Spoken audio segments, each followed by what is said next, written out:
All right, I think we're good to go. Minnie, can you hear me? Yeah, I can hear you just fine.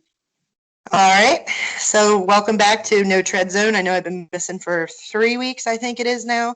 Haven't been able to really be around, but this week I have a very awesome person joining me, one of my followers and one I follow on Twitter. It's MiniTrueArchive. How's things going? It's going pretty good. Yeah. Lo- Lots of exciting stuff happening around the world, so it's keeping me entertained, that's for sure. Heck yeah, I see all the time you're dropping new articles and this and that, and I think it's really cool. So before we get into it, let's discuss what it is that you do, and what got you into it. If you want to explain that, the floor is yours. Yeah, thanks you. I appreciate it. To me, this thing really started when Colin Kaepernick started taking the knee during the football games. Mm-hmm. I don't know why. I wasn't really into politics. I didn't really follow anything in the world. I went to a lot of movies, just very distracted by the entertainment industry, um, and just didn't really socialize with people and just kind of kept to myself. For Right. some reason, I started to follow the Colin Kaepernick story. I'm not huge into football. I'm not huge into sports. Really not huge into Colin Kaepernick, to be honest. Mm-hmm. Um, but for some reason, I followed that story like nothing else I've ever followed in my life. Like I would go into work and I would Google Colin Kaepernick and look up all the articles I could find in the last 24 hours. And I did that every single day. And it was interesting because like little parts of the story would get changed. And I would go back and look at articles and they weren't the way I remembered them when I first read them. Right. And so it got my brain kind of, it got me scratching my head thinking, well, are things really being changed or am I just misremembering things? And so it kind of set my brain into a loop and I just didn't know what to do with it.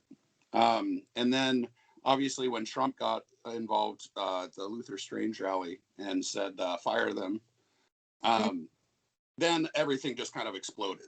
And it was just like, whoa, this is getting crazy and out of hand. And it was the right story for me to follow at the time because it turned me into who I am. Um, so after a while, I just got kind of interested in politics and stuff, and I didn't really know how to go about learning the history because politics isn't just like a 4 year thing. It's something that's Right. been, the whole history of the nation. There's no real easy way to tackle it as a subject. Mm-hmm. Um, and so I wanted to remember the Trump presidency. I think he's the greatest president who's ever lived. He's done things that I've never seen a president do, and it's mostly because he wasn't a politician.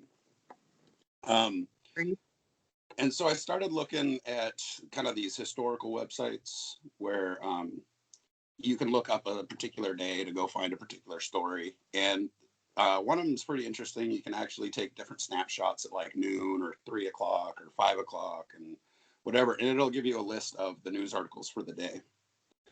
Well, I wanted to get kind of an accurate timeline of the Trump presidency because I wanted to remember that. And my original idea was just to make a book of those 4 years, right? Um, and I started to wonder if you took the most important headline from every single news source, just one headline a day, then you would get kind of a narrative of the whole tenure, right? Mm-hmm. And so I started to do that from 2015 through 2019. I started this in September of 2019, and I just sat there with a spreadsheet and I just put one headline a day in order from every news source I could find on that website. Now, some of them I didn't get enough. Good. Some of them, some of them I didn't get enough headlines to actually get a headline a day, so I don't have like 365 from all those sources. Some of them only have about 80. Some of them have 150. Some of them have over 300. But because I'm getting it from a lot of different news sources, you kind of get a whole complete picture and you get to see it in the voice of each news network. Like you get to see what they're pushing, what agendas they think are important, and the type of language they use. You can tell whether they're right or left depending on where they stand on the issues. And I wanted to kind of expose the bias of each of these different news sources, Right. because you get news kind of in drip, drip, drip fashion, where you get one headline from this source, another headline from this source, another headline from a different source. Like, it's hard to look at a news source like, say, the Atlantic or the New York Times Hmm. and really know what they stand for as an organization. So Well, by organizing it kind of in by network and doing the whole narrative of the year up to 365, 366 headlines some years, mhm. you really get to see what they stand for and what they push. It's kind of like the way I consider it. Like, I used to work at a bank, and we would get quality monitoring calls where they Okay. would listen to your call. This is kind of like a quality monitoring of the news, the media itself. Right. Uh, and I want people to be able to see the different biases that different networks have, and are they constantly calling people racist? Are they constantly race baiting? Are they constantly talking about schools? Are they talking about space? What is the thrust of each network, right? Mhm. And so I just did that as a simple collection. Well, of course, obviously, when you get involved in a project, things kind of expand, and that's kind of what I've been doing on that. So, So out of everything that you've looked at, who would you say is the most detrimental to independent thought? Like, where would you place someone as the worst outlet, and who would you say is the most reliable from what you've seen? Um, so there's some outlets that are really far left or really far right. I think good examples on the right would probably and I'm not saying they're unreliable. I'm just saying the bias is so heavy, it's hard to Mhm. take the news as seriously. Right. Um, and that would be obviously things like on the right, it would be like Infowars and Breitbart. Um, they're way heavy on the bias, and I get it. That's the thrust. That's the market that they're going for. And then on the left, it's going to be places like the Daily Beast, Mother Jones, the Atlantic, um, and I can't take any of those news sources all that seriously because their bias is so heavy. Um, Is there one that is like more center? Is there one that would be most valuable to someone who doesn't want persuaded? They just want the facts. I think the one that I like the most, and this might have to do with my own bias, is One America News Network. Okay. Uh, the reason I like them is because they're rarely in the mud. Um, they're not typically, they don't go after the personal attacks. They're more Right. factual, and their news is typically a little more upbeat. Where everybody's talking about how the world's collapsing, everyone's dying from COVID, whatever. Mhm. Uh, Typically, One America News will have a story like Trump signed an executive order to bring more jobs to the United States. Right. So it's not super heavy, but it's factual to the point, and it doesn't from the headlines, it doesn't really pick a side. Now, when you get into the articles, that's a whole nother thing. So Right. part of the reason that I focus just on headlines is I saw an article that said that 80% of people only read the headlines. Which is And true. so my focus is on headlines because I want to know how 80% of the people think. Because if I can understand how the majority thinks, the articles are actually pretty much unimportant to news outlets. Um, and the headlines are way more important now because a lot of these headlines are either behind paywalls or they're in different languages. Mhm. And most people wouldn't be reading them anyway. I mean, they would see the headline and they would move on because honestly, with some of the articles like um, Italy going to a red zone for COVID, all Mhm. right. I mean, I'm not really going to read that article because that headline told me probably everything I need to know, Mhm. right? So it comes to like different levels of things, and sometimes the headline too has nothing to do with what's actually written in the article. I saw one from Ghana the other day that was Okay. talking about how a recording artist was there to protest the LGBTQ closure office closure, and you Mhm. read the article, And the recording artist says, "No, I'm just here from the music festival. I don't think anybody's here to protest that." So the headline was completely opposite of the article. Of course. Yeah. And that happens fairly often, to be honest. So from what you have compiled since 2019, is there an article that was completely just blew it out of the water in terms of you read the headline and then what was in the body of the article absolutely did not match? Like, was there something that stood out to you as just complete bullshit? There was one, I want to say it could have been The Guardian or it could have been Daily Mail, but there was one that said the Trump campaign had apologized to the UK over spying claims. And Mm-hmm. then I clicked on the link to the article, and the headline was actually 180% the opposite. It said the Trump campaign did not apologize to the UK about the spying claims, and this was back when the the whole RussiaGate thing was going on. Right. If I may, I think that that's why I find what you do so compelling. Because if you can pick out those irregularities, why aren't other people doing that? And then that just sets us into a chain of events that we don't need. See, a lot of the issue I think that we're facing right now is personally, I think it's of the people. We're not taking the time to notice these things and notice where we're being set off on different paths, if that makes sense. We see Yeah, something, we either completely ignore it or we invest about 15% effort and then want to claim we know everything, on the subject. When in reality, we don't, because most of them, they offer you, an emboldened headline that kind of gets you into it. And then they just play on your feelings or something that is not factual. So that's why when I first came across you and what you've been doing, not only is it, painstaking to dig, I'm someone who spends a lot of time reading things, even if it's things that I don't find an interest in for myself. I still want to know what's being pushed out there so I can combat whatever narrative is, thereafter thrown at me. I think a lot of the problem is people aren't noticing the irregularities. Like you go back and you see an article that you may have read in 2020, and then when you revisit it, you're looking at something that's been totally reconstructed to fit how the narrative has changed. That is egregious. That's not what media is for. I wish we right, could go back to the days of here's the story, here's the facts of that story. Now you make the decision. Whereas everyone, we've become so entitled and so lazy and so just we're a want it now. We're a me generation. We don't take the time to put the effort out and be like, I want to know what's behind both sides screaming at me like this is the answer. This is the answer. No, it's not. The answer is what you make it and what you deem to be true and what you can prove. Whereas most folks are like, oh, well, Rachel Mandow told me this was true, so let me go with it. Or Brian Stelter cried about this yesterday, so let's feel bad for it.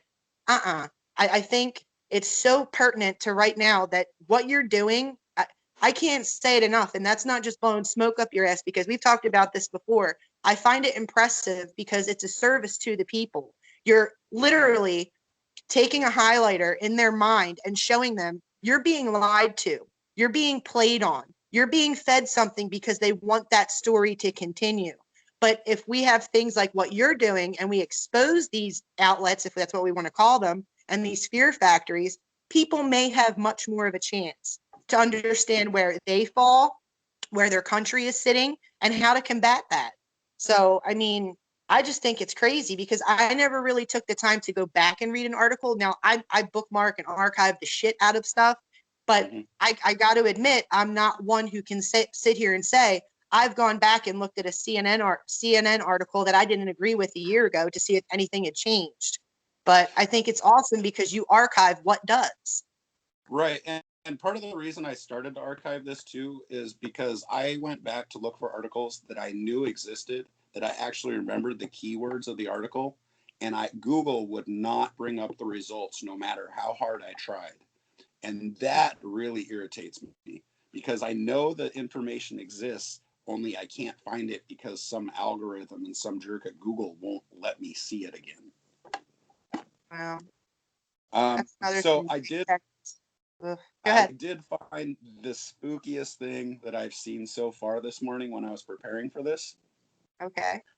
So there is a particular headline from December 30th in Reuters of 2019. And Mhm. I wrote these in notebooks, like Winston Smith wrote in notebooks in 1984, which is why I have the 1984 theme, Okay.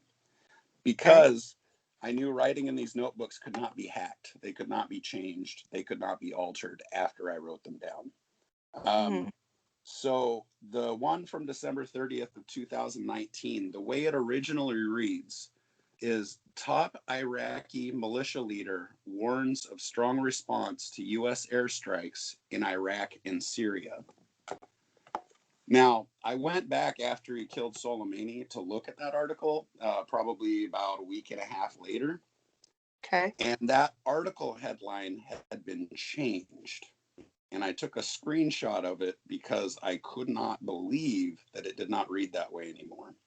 And that headline now read, Iraq condemns U.S. airstrikes as unacceptable and dangerous. So they Wow. took out the warns of strong response to U.S. Uh, before Soleimani got killed, and then after it didn't have that in there anymore. Now Wow. the part about that is spooky is I put that in my archive because it's written in my notebook. And I went back to look for the headline on my webpage, and the headline that was on my webpage was completely different. Wow. So there's a suspicion that somebody digitally altered it after, and I'm the only one who supposedly has access to the website. Huh. Unsettling. So that's a little unsettling. And the headline on my website, and I changed it back, of course, but I'm going to have to go through and look at other headlines now. But the headline now says Greta Thunberg, I would not have wasted my time talking to Trump about climate change. Oh, oh my God. Greta. I'm gonna be nice here, because I know she's a younger human, but not a fan. Can't lie to you. I just don't understand Sure. how she's like even a voice, but we'll skip on over that. That'll be like another segment someday. Oh, yeah, that's a whole nother speech. But what I'm saying is the headline of my website is completely different than the way I had written it down originally, and that bothers me even more. Of course, that would bother anyone. Mm. So, So, and there's also other headlines too that I've reloaded like 2 or 3 times, and I've gotten 3 different headlines on the same article. So you and I could literally read the same articles, but because we have different headlines, we might think about the same article differently. right. And that's what I think is a huge part of the problem because it should be presented one way and then you let the people decide. But unfortunately, we've gone so far down a path of, feelings lead over facts and emotions are paramount that I don't the only way I see us correcting this is if we get more people involved in actually becoming journalists, like real journalists, not activists with, a chip on their shoulder, or a grudge against one party or another. But Right. how much time would you say in a 24-hour period are you doing this? Is this like throughout every activity during the day? Is this like do you have allocated times for this? I spend probably about 5 to 6 hours a day doing this, working on it. I still have a 40-hour a week job. So I'm able to do some of it at work because I have a pretty low key, low paying job. Um, but I wake up and I spend about an hour and a half, 2 hours maybe doing the US headlines. And then I do the international. It takes about an hour and a half. And then my favorite section right now is my Middle East section. I do that after midnight Mhm. Pacific time. And I usually spend about an hour and a half doing that. And I have most of the countries in the Middle East represented now. And Mhm. that's giving a fascinating window into the world. I'm learning so much in the Middle East compared to everywhere else. Um, the mainstream media headlines are the ones I do at work, and those are probably the most boring headlines out of all the sections that I do. Okay.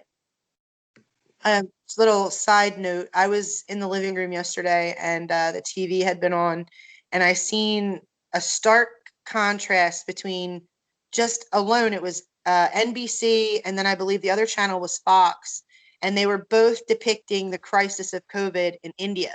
And they were showing stretchers and people everywhere just strewn about. even outside of medical facilities. They were burning bodies, apparently. So they started with that to, grab the attention of the people. And they were saying how horrible it was. And then 5 minutes later, they were saying, oh, well, demand for the vaccine has dropped, insurmountably. So some places are requesting to send it back. Just the whole like 20-minute span, it went from total mind fuckery and like almost like they were trying to induce panic in people that some variant is now going to come out of India. And then they rushed into maybe like a 2-minute segment about how, oh, vaccination requests are down. So therefore, woohoo. And that was it. And I'm thinking now, as just someone who might have just got home from work and they have their kids running around or whatever the case may be, their hectic day is still not have it hasn't closed. So if you're sitting in front of a TV and this is all the time that you have to allocate to some outlet and this is what you're being fed, it's really easy to see how some, the weak-minded, are walking around in 3 sets of gloves, a biohazard suit, a fucking bio shield. I mean, it is truly ridiculous. And it angers me to the point where it's like, we need more people doing what you're doing. And that, again, is why I find it so intriguing and so valuable, because you can literally see what they're playing on and where and when and possibly why. Maybe it's just because they're a bullshit outlet and they just have a grudge against conservative values or whatever the case may be. You can actually expose that. And I just wish more people could, tap into that side. Maybe just be like, all right, I'm not going to go off of what they just said because now I feel emotions. No, find out what the truth is. I mean, no disrespect, but to put the headline of, India burning bodies and then 5 minutes later, you're trying to say that COVID vaccination requests are down, make it make sense. Like, pick a fucking lane. Do you want these people hysterical or do you want these people hopeful? Or now you got them in the middle. You got half of America looking at it like, well, I'm going to panic, but not yet because vaccines are being requested less. But holy shit, they're burning bodies. So like, do I chill? Do I not chill? I mean, it's an absolute disgrace. Right. Yeah, the whole COVID thing is really messy because, India is in bad shape right now, and it's because their hospitals are being overwhelmed. They just don't have the bed capacity. They have a huge population. I don't know the exact population of India, but it's huge. It's a shit. Delhi itself has over 30 million people in it. So, it's just not built for the capacity. But the U.S. has an overabundance of vaccines because obviously there's vaccine hesitancy because our institutions and our government and everybody has been lying to us for 4 or 5 years. I don't understand how they think that we're just going to jump on board to go get vaccinated when you constantly lie. I mean, it's just that doesn't make sense, right? So we have an overabundance of vaccines because they keep shipping them to the hospitals. And I saw a headline today saying how Iowa is telling the federal government to slow down in sending the vaccinations. And that's because, there's groups of people that don't want to get vaccinated. And I totally agree with it. Okay, so you're on board with not getting the vaccine? Not until they can prove it's safe. And by that, I mean 5-year studies, long-term studies, interactions with other medications, allergic reactions. There's things that send me to the hospital that most don't send most other people to the hospital. I don't want to take it. Why take the risk? It's the flu that has a 99.7% survival rate. I'm not that worried about it. Agreed. I have an immune system for a reason. You can fuck off with your mystery syringe. I think it's ridiculous. People are literally like jumping and in jubilation mode because they were getting pricked with something that could forever alter them. And I'm just wondering, so when you wake up with an extra toe or your skin starts flaking off your body, what do you do then? You just thank the government because somehow Operation Warp Speed turned into like Operation Messiah. I think it's ridiculous. And that is one point where I can admit, and I will admit, and I vehemently will stand behind this, position that I take.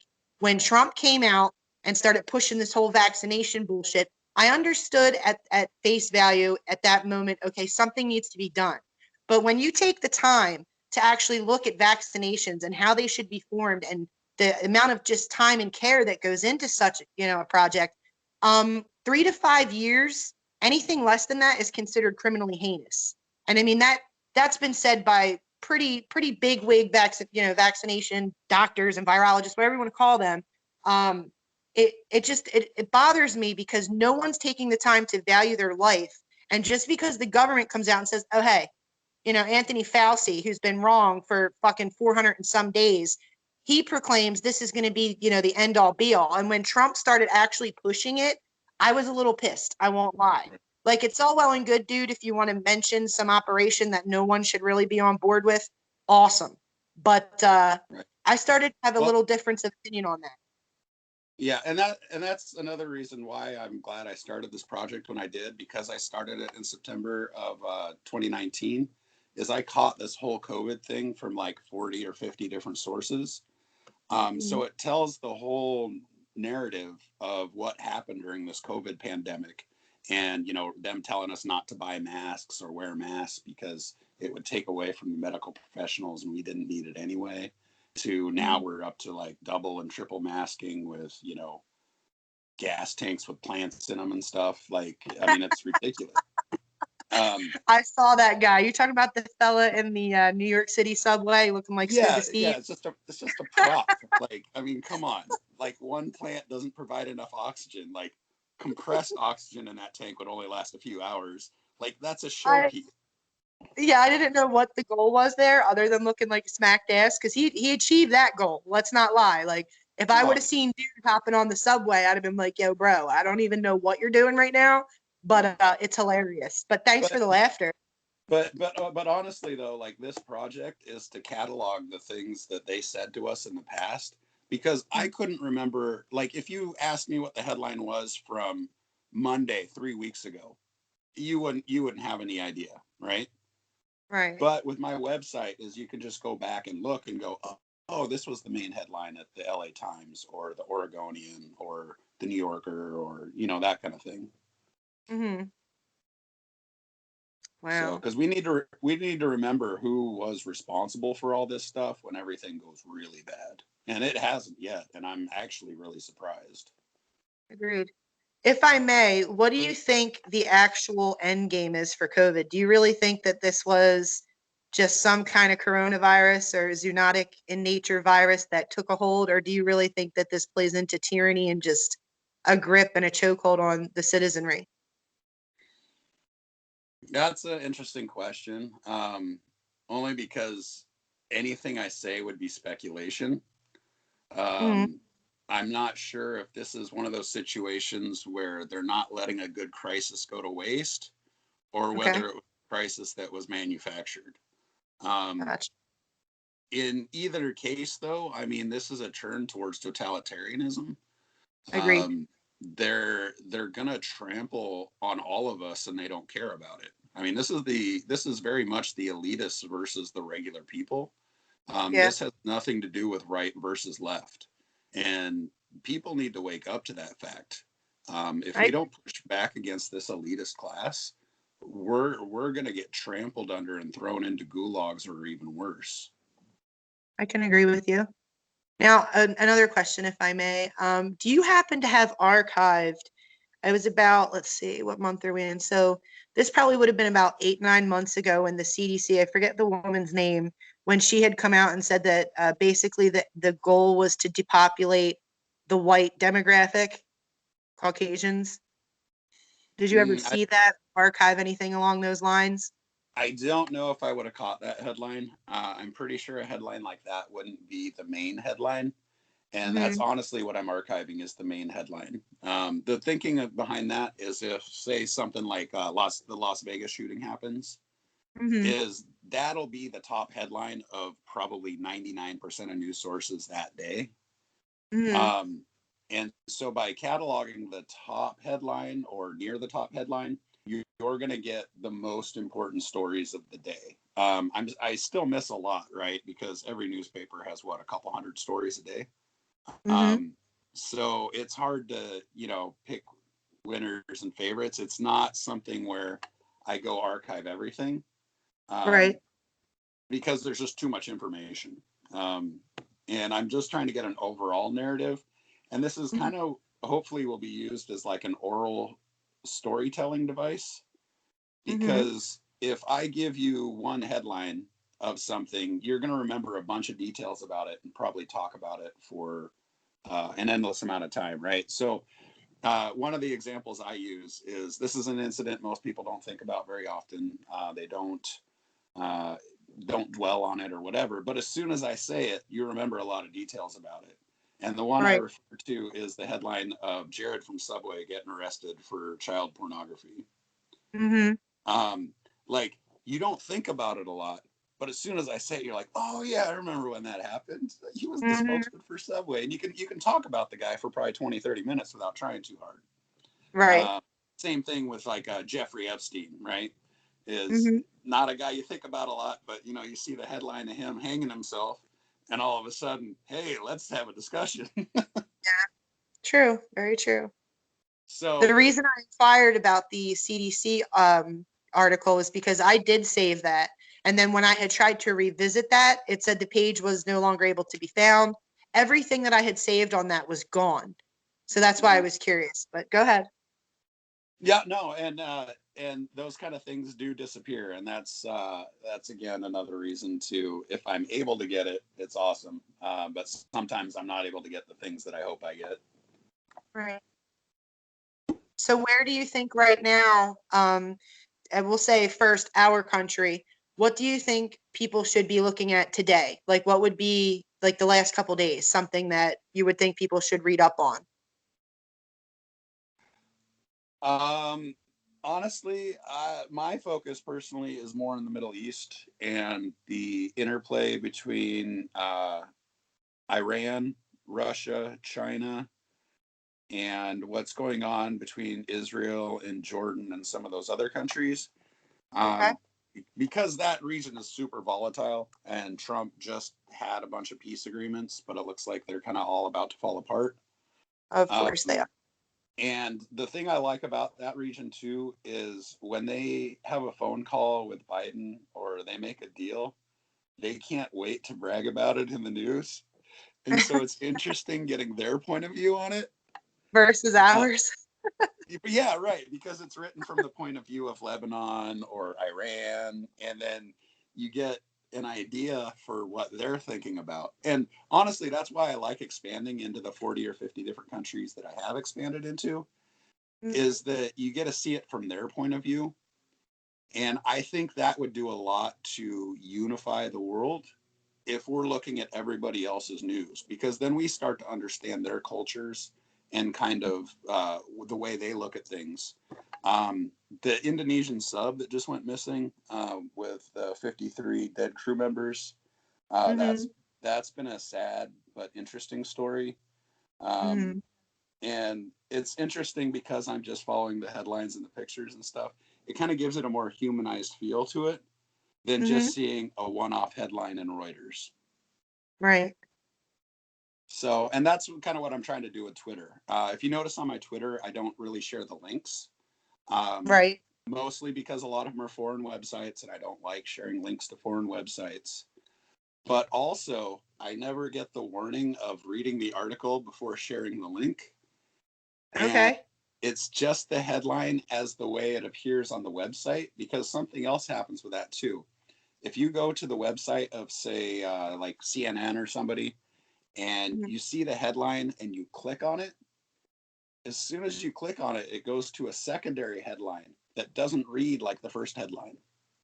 So Okay. what I'm trying to capture is that first headline and how they're selling it to people on their own website. Because again, that can cloud your perceptions of the article you read in just a click Right. or two. So for people who listen to this later who may have not ventured to your Twitter, would you mind walking them through how to find everything that you've compiled? Sure. So my handle on Twitter is MiniTrueArchive, all one word.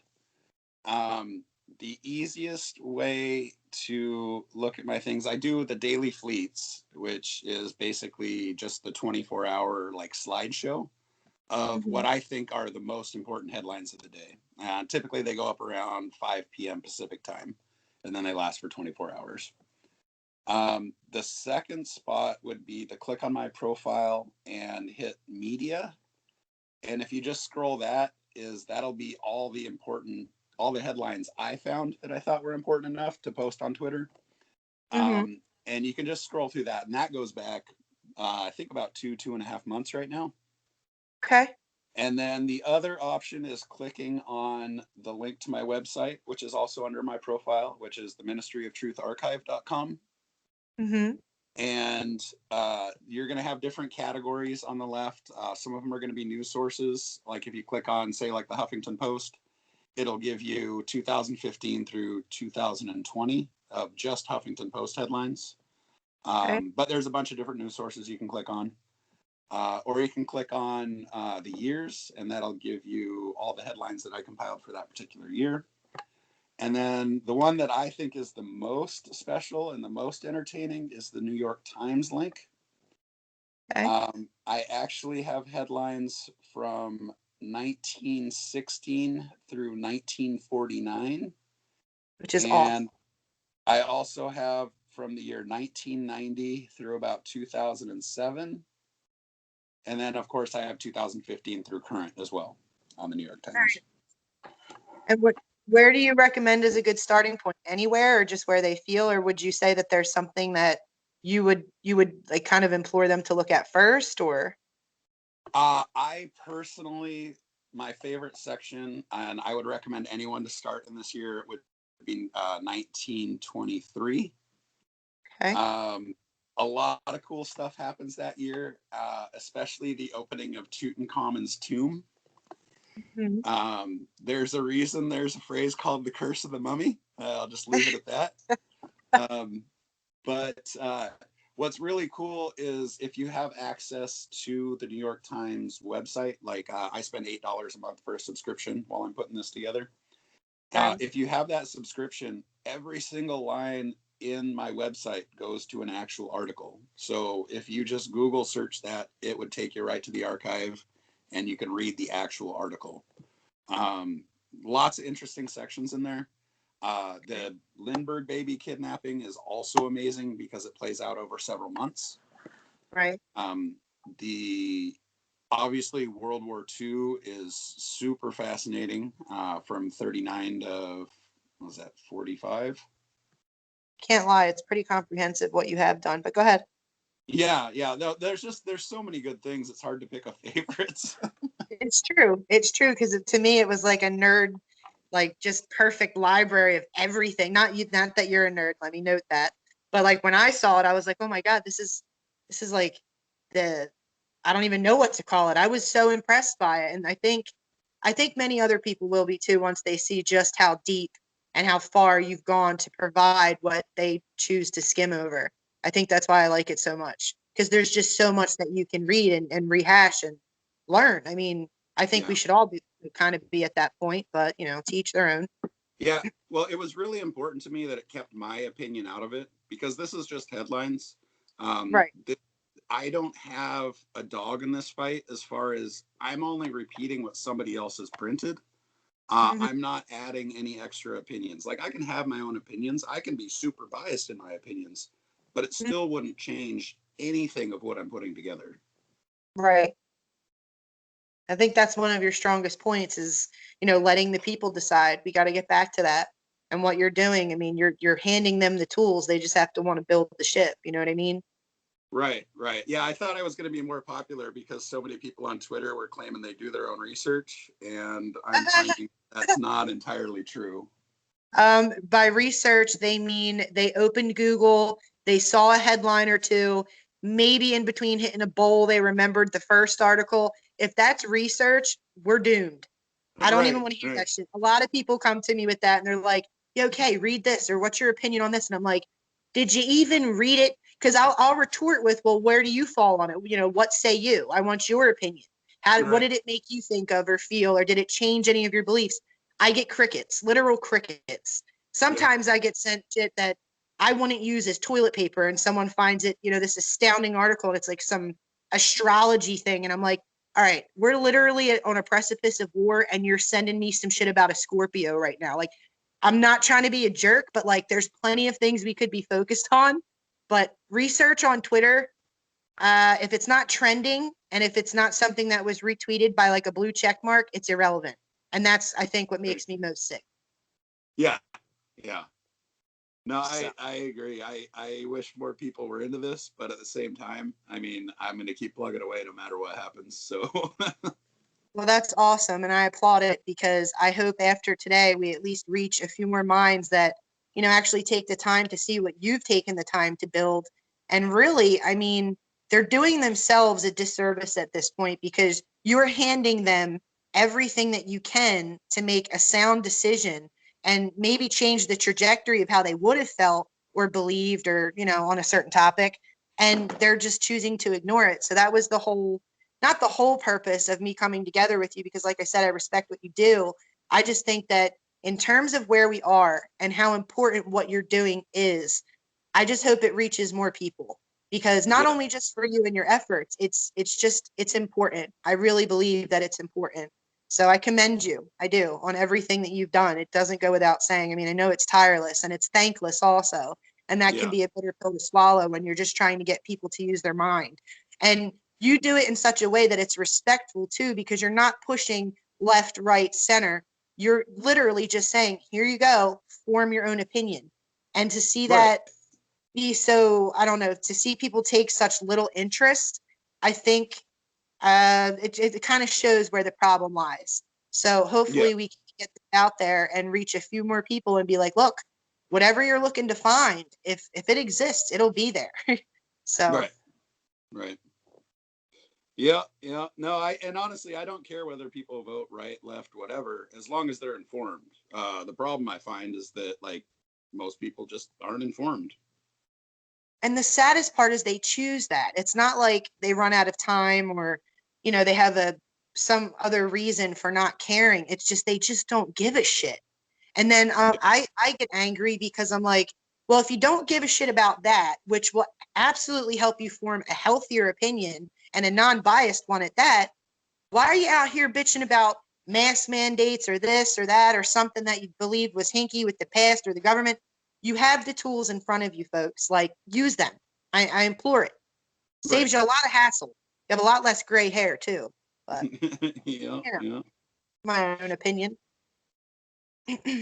Well, I'm very glad that we got to do this today. And I know it was kind of like on short timing, and my life is a little bit of a bob and weave type game right now. And let it be said, I do apologize for the first time we had planned to do this and it didn't work out. And I also appreciate the fact that you remain patient with me in that because it's never a slight against you or the work that you've done or anyone else for that matter. It's not that I'm not in it. It's just sometimes I wish there was more than 24 hours in a day. But Oh yeah. again, No, I feel you on that. I know you have a lot in your little world. I have a lot in mine, but I truly appreciate you taking the time. And I also very much again appreciate the fact that you yourself chose to do something and take on an endeavor that is so critical. At least I feel that way. And I think many others will once they actually get into your website, see the archive things, really start to evaluate what they've been fed versus what they know versus maybe how they'll feel tomorrow about it. So I Mhm. think that, hopefully this will reach who it needs to reach and let that be larger numbers because I think in order to save our own people and to get them in a place where they're actually safe and sound in their decision making and their own opinions, we need to have people like you behind them, showing them that you can do this, you can think of it this way. You don't need some representative to tell you how to feel. You don't need a mandate to decide how you're going to act tomorrow. You don't have to think of things that you've been told that were not necessarily true when there is, evidence that you were told something that was false. So Right. again, I greatly appreciate your time, Minnie. Wholly, I do. Yeah, I'm just glad we were able to get this done finally, and that I'm able to have a voice somewhere. I've been on this for a year and a half, and it's amazing how much I've been able to get done in a year and a half. To be honest, I didn't think Yeah, I'd be this far along. yeah, you've done excellent work. I mean, I don't know if I would have been able to compile something like that. So let that be said. It doesn't go unnoticed. Yeah, yeah. So cool. I'm excited to see what's in the future. Hopefully, this thing will just grow and grow, and ultimate end game if everything was perfect and I had $1 billion, right? Is we'd be cataloging every newspaper in the world this way, and we would understand everything about every culture in the world. But that's just, the ultimate end goal. Hey, keep it as an end goal. You never know. You never know where this will lead. You never know where you'll end up because of it. I mean, I gotta say, it's something I would certainly want to get behind because we are so used to just seeing sides of things from our own lens. And our lens is so fogged up right now, and we're told so many different things. If we had just, everything together where we could sift through it and make sense of it and challenge what we're told on a daily basis, which we know is inundated with bias, I really think some good changes could really take place. Yeah. Yeah, I do too. And honestly, the whole point is we either tear ourselves apart with all this tribalism and tearing each other down, or we unify as a country. And the only way we do that is if we understand everybody else. And there's very few ways you can do that without the bias totally destroying you. Well said, for sure. Well, is there anything you would like to say to any of the Twitter followers that listen or anyone who stumbles across this? Any closing thoughts? Just retweet the headlines that you find interesting. I mean, the more reach we can get, the more people we can reach. And keep people informed. Again, this is sometimes the headlines might not seem interesting, but I'm putting pictures of world leaders out there with their names so that we get to know them, so that when things come up, it doesn't catch us by surprise. um, it's follower count is great, but honestly, more people would help.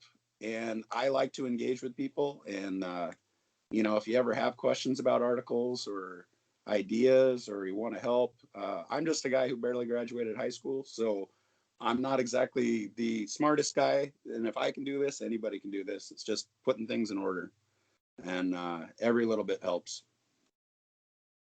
Well said. And I think you're very intelligent, even if you barely graduated high school, but that's my opinion. But again, I appreciate you taking the time, and hopefully we can do this again maybe in a few weeks and go through some articles or maybe some stuff that I dig up. But again, thank you for this, and I'll get it up today, and hopefully we'll reach some people. Sweet. Looking forward to it. All right. Well, you have a good rest of your day, and for whoever listens, we thank y'all for listening.